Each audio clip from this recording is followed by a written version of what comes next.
월세 연체하면서 안 나가고 버티는 임차인이 있을 경우 법적인 절차를 밟을 수밖에 없는데요. 내 소유의 상가라도 임차인이 거주하는 동안에는 함부로 들어가시거나 철거하시면 안 됩니다. 임대인 분들도 대출받아서 월세로 내고 계시는 분들이 많으실 텐데 여러모로 답답한 마음이실 텐데요. 일단 분쟁이 생겨서 소송하기로 마음 먹으셨다면 임차인을 최대한 빨리 내보내셔야 합니다.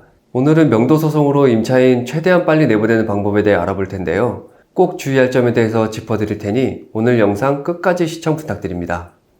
우선 먼저 계약 해지 의사를 통보해야 합니다. 그리고 합의를 시도해 보는 것도 좋은데요. 만약에 월세가 밀려도 보증금에서 공제하시면 되니까 보증금이 얼마 나왔나 보시고 대응을 결정하시면 되는데요. 만약에 월세는 100만원인데 보증금이 1억이다. 그럼 아직 시간이 많이 남아있잖아요. 근데 만약 보증금이 월세 한 1년 정도면 사라질 것 같다. 그럼 바로 법적인 절차를 진행하셔야 합니다. 소송기간이 짧게는 6개월, 길면은 2년도 넘게 걸리거든요. 우선 임차인에게 문자를 먼저 보내시고 만약에 문자를 안 받으면 내용 증명을 보내시면 되는데요. 왜 이렇게 몇 번씩 통보를 해야 하냐? 가장 큰 이유는 임대차 계약이 적법하게 해지되었다는 사실을 증명하기 위함인데요. 우리 민법은 도달주의라서 그 해지 통지가 상대방에게 도달해야 법적인 효력이 발생합니다. 그래서 이게 좀 답답한 건데 일부러 잠수탄 임차인들이 상당히 있거든요. 그럼 참 난감한 상황이 발생하잖아요. 그러면 내용 증명도 반송되고 연락도 안 받고 이럴 때는 바로 소재기를 하셔야 합니다. 절대 기다리지 마시고요. 그리고 소송 전에 또 많이 발생하는 문제가 나중에 소송에서 승소했는데 알고 보니 임차인이 임대인 몰래 다른 사람에게 전대를 준 거예요. 실제로 이런 일이 상당히 많이 발생하거든요.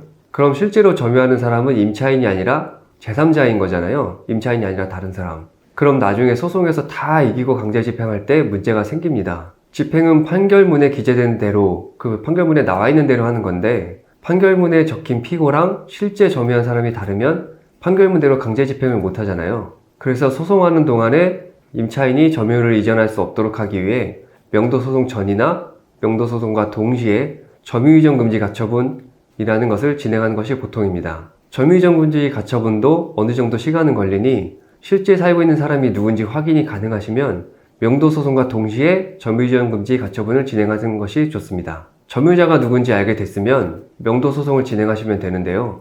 명도소송은 통상적인 민사소송으로 진행됩니다. 소장을 제출하시고 변론기일 출석하시면 되시고요. 가급적 추천드리는 건 다른 손해가 크지 않다면 인도 청구만 빠르게 진행해서 소송을 끝내시는 걸 권장드립니다. 명도소송하는 이유가 빨리 내보내려고 하는 거잖아요. 빨리 내보내고 다른 임차인 받아야 손해가 덜하니까 다른 거 다 제쳐두고 빨리 내보내시는 데 집중하시는 게 좋고요.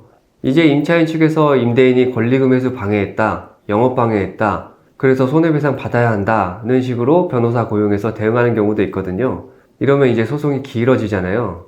그래서 이럴 때 명도 단행 가처분도 함께 검토합니다. 쉽게 말씀드리면 정식 소송이 끝나기 전에 긴급하게 세입자를 강제적으로 내보낼 수 있는 제도입니다. 왜 소송 전에 미리 명도 단행 가처분을 하지 않느냐, 이거 하면 될 텐데 라고 생각하실 수도 있는데 단행 가처분은 현실적으로 법원에서 거의 인정받기 어렵습니다. 정식 재판이 완료되기 전에 회복하기 어려울 정도 손해가 발생한다면 예외적으로 적용이 가능하지만 상대방과 보증금에 대해서 다툼이 있는 경우에는 명도 단행 가처분이 인정받기 어렵습니다.